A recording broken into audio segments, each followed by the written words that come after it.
ನಮಸ್ಕಾರ ವೀಕ್ಷಕರೇ, ಮತ್ತೊಂದು ಹೊಸ ಮಾಹಿತಿಯೊಂದಿಗೆ ತಮಗೆಲ್ಲರಿಗೂ ನಮ್ಮ ಒಂದು ಯೂಟ್ಯೂಬ್ ಚಾನಲ್ಗೆ ಸ್ವಾಗತ. ಈ ಒಂದು ವಿಡಿಯೋದಲ್ಲಿ ತಿಳಿಸ್ಕೊಡ್ತಾ ಇರೋ ಮಾಹಿತಿ ಏನಪ್ಪಾ ಅಂತಂದ್ರೆ, ಕೇಂದ್ರ ಸರ್ಕಾರದಿಂದ ಡಿಲೀಟ್ ಮಾಡಲಾಗಿರುವಂತ ಬಿಪಿಎಲ್ ರೇಷನ್ ಕಾರ್ಡ್ಗಳ ಸಂಖ್ಯೆ ಎಷ್ಟು, ನಂತರ ರಾಜ್ಯ ಸರ್ಕಾರದಿಂದ ಡಿಲೀಟ್ ಮಾಡಲಾಗಿರುವಂತ ಒಂದು ಬಿಪಿಎಲ್ ಕಾರ್ಡ್ಗಳ ಸಂಖ್ಯೆ ಎಷ್ಟು, ಇದೆಲ್ಲ ಸಪರೇಟ್ ಡೇಟಾವನ್ನ ನಾನು ನಿಮಗೆ ತಿಳಿಸ್ಕೊಡ್ತೇನೆ. ಇದರ ಜೊತೆಗೆ ಈ ಒಂದು ಡಿಲೀಟ್ ಆಗಿರುವಂತ ರೇಷನ್ ಕಾರ್ಡ್ಗಳ ಲಿಸ್ಟ್ ಅಲ್ಲಿ ನಿಮ್ಮ ಹೆಸರು ಕೂಡ ಇದೆಯಾ, ಅಥವಾ ನಿಮ್ಮ ರೇಷನ್ ಕಾರ್ಡು ಈ ಎಲ್ಲ ಕಾರಣಗಳಿಂದ, ಈ ಎಲ್ಲ ಮಾನದಂಡಗಳ ವಿರುದ್ಧ ನಿಮ್ಮ ರೇಷನ್ ಕಾರ್ಡ್ ಇದ್ದು ಕೂಡ ಡಿಲೀಟ್ ಆಗಿರುತ್ತೆ. ಸೊ ಹಾಗಿದ್ರೆ ಡಿಲೀಟ್ ಆಗಿದೆಯೋ ಇಲ್ವೋ ಅಂತ ಹೇಳಿ ತಿಳ್ಕೊಳ್ಳೋದಕ್ಕೂ ಮುಂಚೆ ಕೇಂದ್ರ ಸರ್ಕಾರದ 12 ಅಂಶಗಳು ಯಾವುದು, ರಾಜ್ಯ ಸರ್ಕಾರದ 4 ಅಂಶಗಳು ಯಾವುದು, ಈ ಅಂಶಗಳನ್ನ ಇಟ್ಕೊಂಡ್ಬಿಟ್ಟು, ಈ ಒಂದು ಮಾನದಂಡಗಳನ್ನ ಇಟ್ಕೊಂಡ್ಬಿಟ್ಟು ನಿಮ್ಮ ಒಂದು ಬಿಪಿಎಲ್ ರೇಷನ್ ಕಾರ್ಡ್ ಅನ್ನ ಡಿಲೀಟ್ ಮಾಡಲಾಗಿದೆ. ಒಂದು ವೇಳೆ ಮಾನದಂಡಗಳು ಎಲ್ಲಾನು ಸರಿಯಾಗಿ ಫಾಲೋ ಮಾಡ್ತಾ ಇದ್ದು ನಿಮ್ಮ ರೇಷನ್ ಕಾರ್ಡು ಡಿಲೀಟ್ ಆಗಿದ್ರೆ, ಬಿಪಿಎಲ್ ಇಂದ ಎಪಿಎಲ್ ಆಗಿದ್ರೆ, ಅಥವಾ ಬಿಪಿಎಲ್ ಕಾರ್ಡು ಡಿಲೀಟ್ ಆಗಿದ್ರೆ ಅದನ್ನ ಹೇಗೆ ಮರು ಚಾಲ್ತಿ ಮಾಡ್ಕೊಳ್ಳೋದು, ಮತ್ತೆ ನಿಮ್ಮ ಒಂದು ರೇಷನ್ ಕಾರ್ಡ್ ಅನ್ನ ಹೇಗೆ ಪಡೆದುಕೊಳ್ಳೋದು ಅಂತ ಅನ್ನೋದನ್ನ ಕೂಡ ತಿಳಿಸ್ಕೊಡ್ತಾ ಇದ್ದೀನಿ. ಸೊ ಹಾಗಿದ್ರೆ ಒಂದೊಂದಾಗಿಯೇ ಯಾವ ಯಾವ ಕಾರಣಕ್ಕೆ ಎಷ್ಟು ರೇಷನ್ ಕಾರ್ಡುಗಳ ಫಲಾನುಭವಿಗಳ ರೇಷನ್ ಕಾರ್ಡು ಡಿಲೀಟ್ ಆಗಿದೆ ಅಂತ ಅನ್ನೋದನ್ನ ಸಂಪೂರ್ಣವಾದಂತ ಮಾಹಿತಿಯನ್ನ ನಿಮ್ಮ ಮುಂದೆ ಇಡ್ತಾ ಇದ್ದೀನಿ. ವಿಡಿಯೋನ ಪೂರ್ತಿಯಾಗಿ ನೋಡಿ.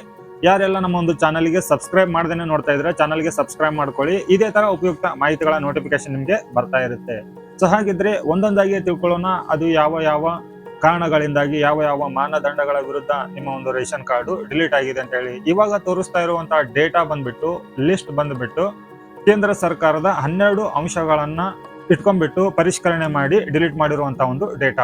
ಮೊದಲನೇ ಅಂಶ, 1,20,000 ರೂಪಾಯಿಗಿಂತ ಹೆಚ್ಚು ಆದಾಯ ಇರುವ ಫಲಾನುಭವಿಗಳ ಸಂಖ್ಯೆ ಬಂದ್ಬಿಟ್ಟು 5,80,415.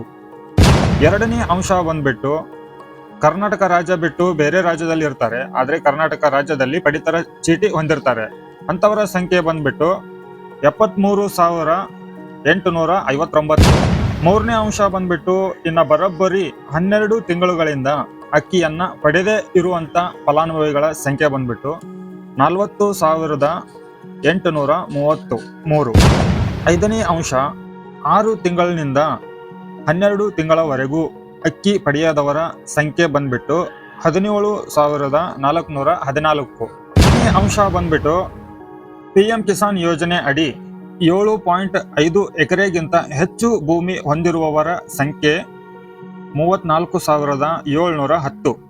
ಆರನೇ ಅಂಶ ಬಂದ್ಬಿಟ್ಟು, ಒಂದು ಪ್ರೈವೇಟ್ ಕಂಪನಿಯನ್ನೇ ನಡೆಸ್ತಾ ಇರ್ತಾರೆ ಅಂತ ಡೈರೆಕ್ಟರ್ ಹತ್ರ ಕೂಡ ಬಿಪಿಎಲ್ ರೇಷನ್ ಕಾರ್ಡು ಇರುವವರ ಸಂಖ್ಯೆ 21,402.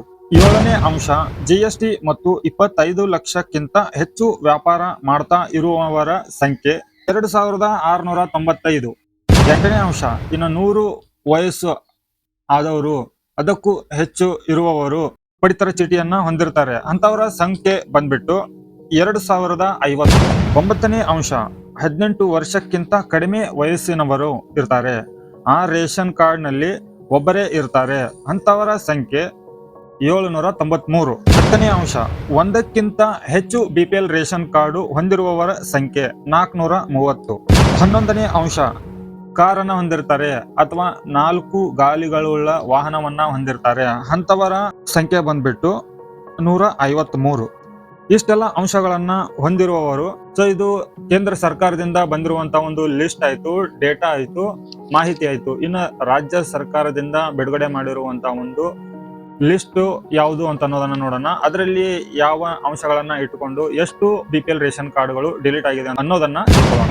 ಮೊದಲನೇ ಅಂಶ ಬಂದ್ಬಿಟ್ಟು, ಹಿಂದಿನ 6 ತಿಂಗಳುಗಳಿಂದ ಅಕ್ಕಿ ಪಡೆಯದವರ ಸಂಖ್ಯೆ 2,75,667.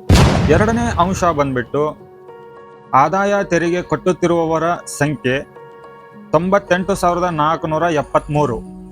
ಮೂರನೇ ಅಂಶ ಬಂದು, 1,20,000ಕ್ಕಿಂತ ಹೆಚ್ಚು ಆದಾಯ ಹೊಂದಿರುವವರ ಸಂಖ್ಯೆ 10,09,475.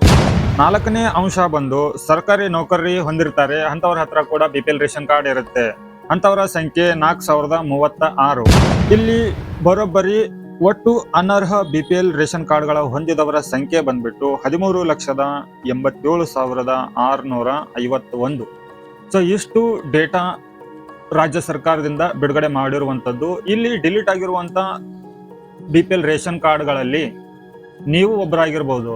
ಅದನ್ನ ನೀವು ಆನ್ಲೈನ್ ಮುಖಾಂತರ ಆಹಾರ ಇಲಾಖೆಯ ಒಂದು ಪೋರ್ಟಲ್ ನಲ್ಲಿ ಹೋಗ್ಬಿಟ್ಟು ನೀವು ನಿಮ್ಮ ಒಂದು ಡಿಲೀಟ್ ಆಗಿರುವ ರೇಷನ್ ಕಾರ್ಡ್ ನಂಬರ್ ಅನ್ನ ಹಾಕಿ ಚೆಕ್ ಮಾಡ್ಕೊಳ್ಳಿ. ನಿಮ್ಮ ರೇಷನ್ ಕಾರ್ಡು ಚಾಲ್ತಿಯಲ್ಲಿ ಇದೆಯಾ ಅಥವಾ ಇಲ್ವಾ.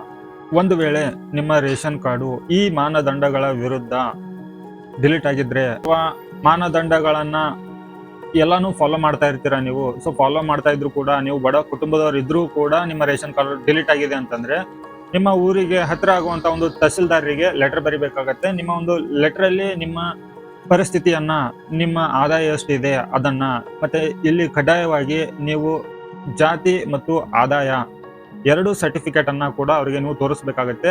ಆದಾಯದ ಸರ್ಟಿಫಿಕೇಟ್ ನಲ್ಲಿ ನಿಮ್ಮ ಒಂದು ಇನ್ಕಮ್ ಎಷ್ಟಿದೆ ಅಂತ ಅನ್ನೋದು ಕೂಡ ಗೊತ್ತಾಗುತ್ತೆ. ಸೊ ಅದರ ಪ್ರಕಾರ ನಿಮ್ಮ ತಹಶೀಲ್ದಾರರು ಪರಿಶೀಲನೆ ಮಾಡ್ತಾರೆ. 15 ದಿನದ ಒಳಗಡೆ ಮತ್ತೆ ನಿಮ್ಮ BPL ರೇಷನ್ ಕಾರ್ಡು ಚಾಲ್ತಿ ಆಗುತ್ತೆ. ನಿಮ್ಮ ರೇಷನ್ ಕಾರ್ಡು ಚಾಲ್ತಿ ಇದೆಯೋ ಇಲ್ವೋ ಅಂತೇಳಿ ತಿಳ್ಕೊಬೇಕಂದ್ರೂ ಕೂಡ ಆಹಾರ ಇಲಾಖೆಯ ಪೋರ್ಟಲ್ಗೆ ಹೋಗ್ಬಿಟ್ಟು ನಿಮ್ಮ ರೇಷನ್ ಕಾರ್ಡ್ ನಂಬರ್ ಅನ್ನ ಹಾಕಿ ಚೆಕ್ ಮಾಡಿ. ಒಂದ್ ವೇಳೆ ಅಲ್ಲಿ ಕೂಡ ಡೇಟಾ ನಾಟ್ ಫೌಂಡ್ ಅಂತೇಳಿ ಬಂತು ಅಂತಂದ್ರೆ ನಿಮ್ಮ ಕಾರ್ಡು ಪಕ್ಕಾ ಡಿಲೀಟ್ ಆಗಿರುತ್ತೆ. ಒಂದ್ ವೇಳೆ ಚಾಲ್ತಿಯಲ್ಲಿ ಇತ್ತಂದ್ರೆ ಟೆನ್ಷನ್ ತಗೊಳ್ಳೋ ಅಗತ್ಯ ಇಲ್ಲ, ಮತ್ತೆ ನೀವು ಪ್ರತಿ ತಿಂಗಳು ರೇಷನ್ ಅನ್ನ ಪಡೆದುಕೋಬಹುದು.